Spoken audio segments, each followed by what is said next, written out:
Olá, pessoal. Aqui é o professor Washington Soares e hoje a gente vai falar um pouquinho sobre a colonização portuguesa, tá bom? Mais especificamente sobre questões religiosas e a relação entre religião e sociedade, tá bom?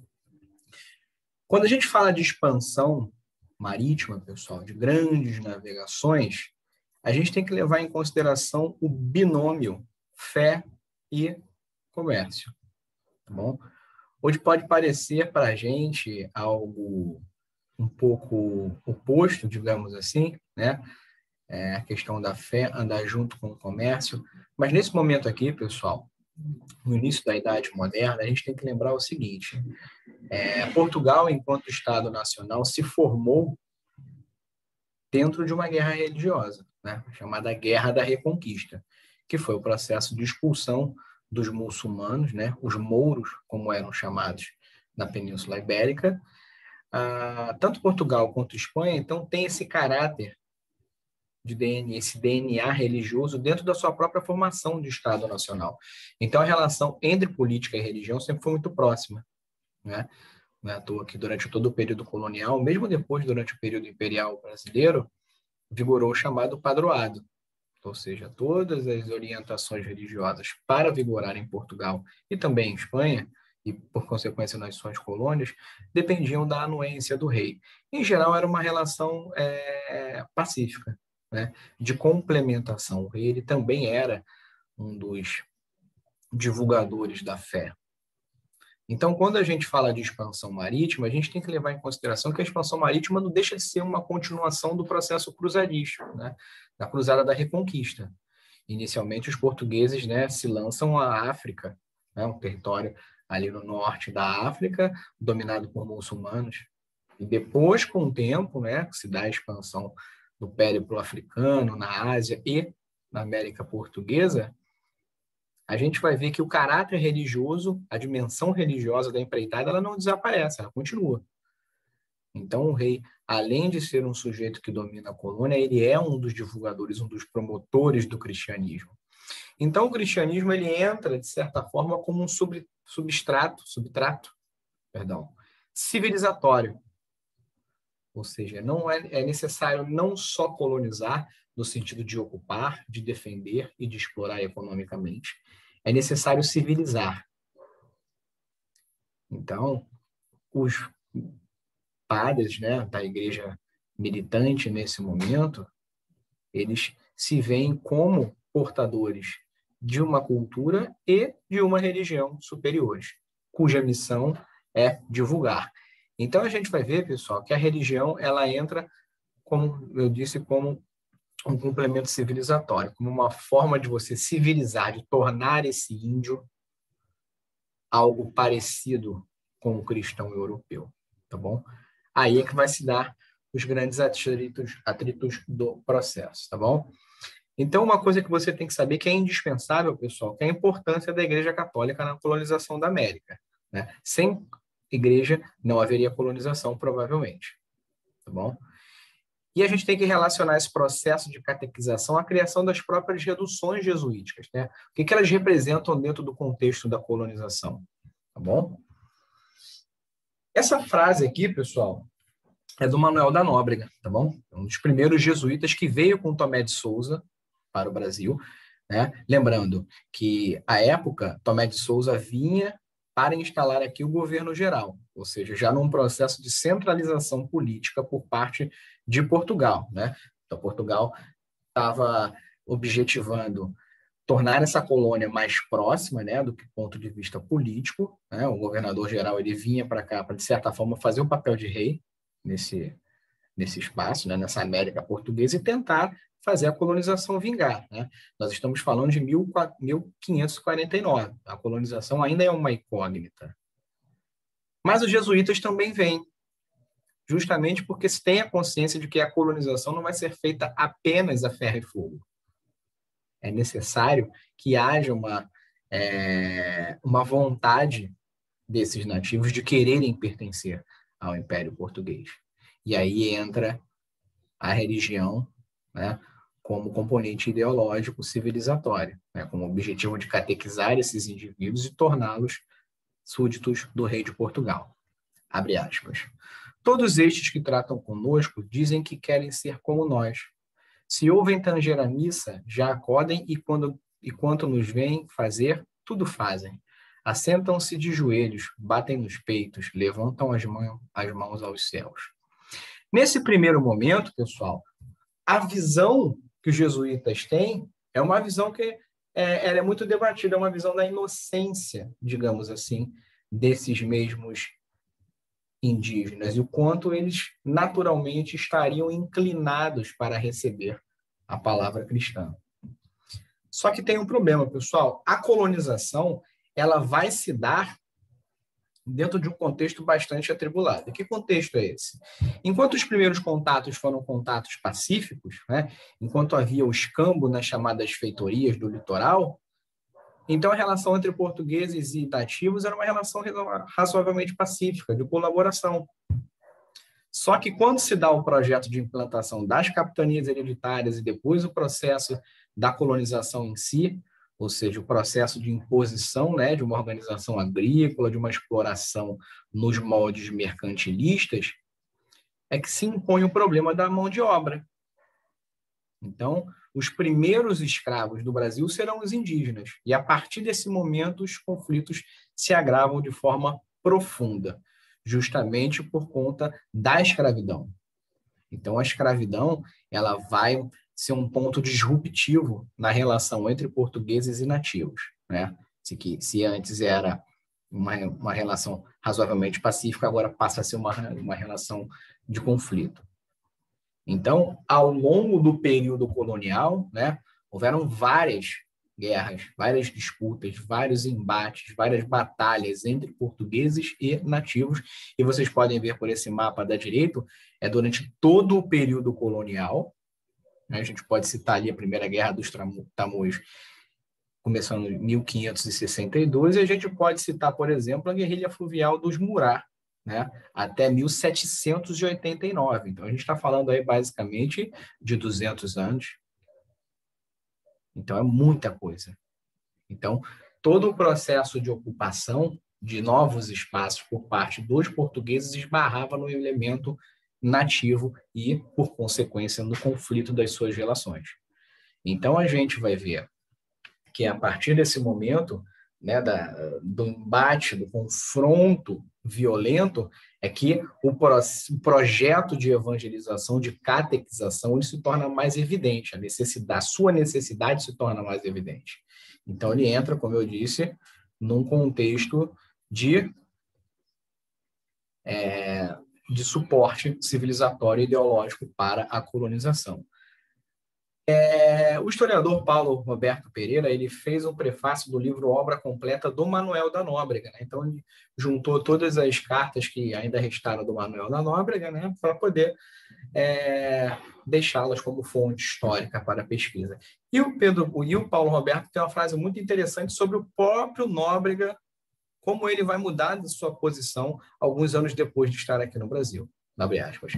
A resistência dos índios em abandonar hábitos culturais, como a antropofagia, levou Nóbrega e os jesuítas a aceitar a servidão do nativo por meio da, abre aspas, guerra justa, eufemismo para justificar e legalizar a escravidão indígena.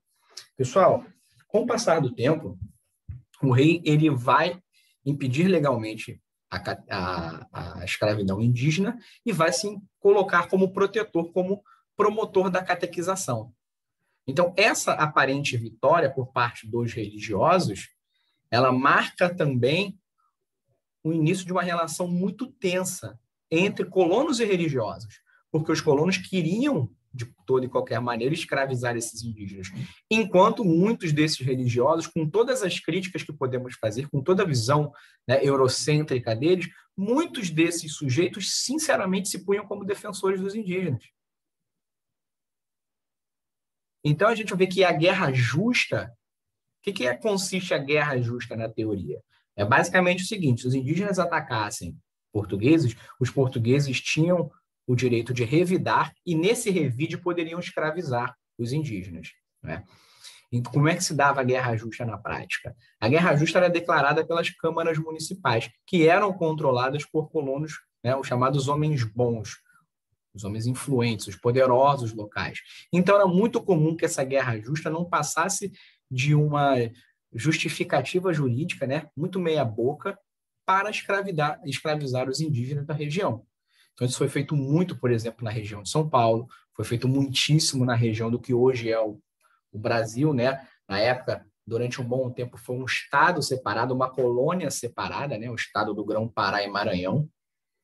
A própria revolta de Beckmann, né? Que a gente vê em 1600 e um bocadinho. Nada mais é do que um conflito entre jesuítas e colonos. Na região ali onde hoje é o Amazonas, o Pará, os conflitos eram intensos também, justamente por conta dessa relação tumultuada entre, agora, jesuítas e colonos. Então, a gente vê aqui, ó, também por parte do José de Anchieta, né, um dos grandes catequizadores também, esses jesuítas eles vão ter um papel muito interessante, porque eles vão construir dicionários para a tradução, né, das línguas locais, com destaque para a utopia. Por quê, pessoal? Inicialmente, por parte desses jesuítas, houve, né, o seu movimento em ida, né, na direção dos nativos. Só que o problema da comunicação era muito grande. Então, era muito mais fácil, em algumas reduções, haviam quase 2, 3 mil indígenas, né, para 3, 4 padres, né, o que faz a gente duvidar se quem controlava quem, né. Mas, posto isso à parte, os padres é que acabaram se tornando especialistas nas línguas locais. Então, José de Anchieta, né, no sul, o padre Antônio Ruiz de Montoya, entre tantos outros, compuseram dicionários, né, das línguas nativas para o português ou o espanhol. Então, a gente vai ver que a catequização ela vai se dar na linguagem indígena, né, tomando pontos de referências da própria cultura indígena, né? Essa é uma forma de traduzir, digamos assim, o cristianismo para as culturas nativas. Então, é uma forma de criar pontes para aproveitar elementos que já existem com o objetivo de criar uma nova cultura, a cultura cristã, né? Muito se fala da aculturação, ou seja, da introjeção da cultura eurocristã, com o objetivo de transformar esses indígenas, né? Mas os indígenas também, a cultura indígena também acabou, de certa forma, transformando um pouquinho o cristianismo, né? Então, a gente vai ver que, se de um lado, a escravidão africana, que começa a se impor no Brasil a partir da década de 1580, ela diminui um pouco a pressão sobre a escravidão indígena, então passa a haver entre os jesuítas a consciência de que é necessário separar indígenas de colonos portugueses, tá bom? Um pensamento muito parecido, pessoal, se desenvolve nas colônias espanholas, né?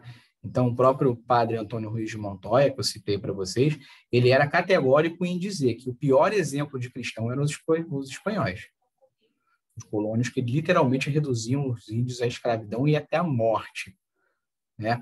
O padre Antônio Montoya, ele está nessa região que hoje aqui embaixo, ó, a gente vê o Guairá, né? Então, os 7 povos das Missões e o TAP.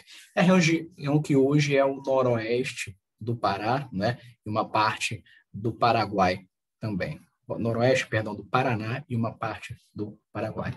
Então, essas reduções ou missões, elas representaram uma segregação étnica. Então, a gente está separando, vamos colocar todos esses índios aqui dentro de um local específico para literalmente separar do português e do espanhol.